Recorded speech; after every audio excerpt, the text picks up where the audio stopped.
அப்படிங்கிற ஒரு படத்தில் டைரக்டர் புதுசு, ப்ரொடியூசர் புதுசு, கோ ஆர்டிஸ்ட் எல்லாருமே புதுசு.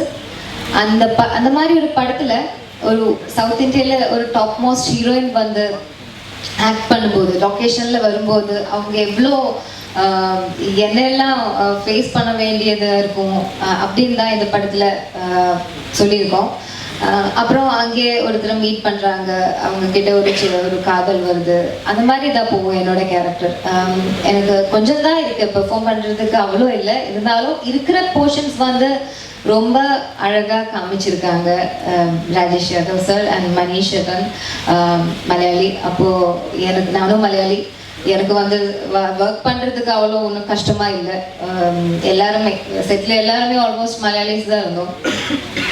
நான் ஒரு ஹீரோயின், அப்போ எனக்கு தெரியும் எப்படி ஹீரோயின்ஸோட ஆட்டிடியூட் எப்படி இருக்குங்கிறது எனக்கு தெரியும். அதனால எனக்கு கொஞ்சம் அவ்வளோ ஒன்றும் எனக்கு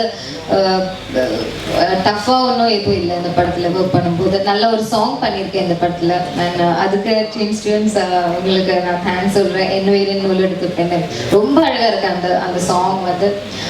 கண்டிப்பாக இந்த படம் ஃபுல் அண்ட் ஃபுல் ஒரு காமெடி என்டர்டெய்னர், எல்லாருக்கும் பிடிக்குங்கிற நம்பிக்கை இருக்காங்க.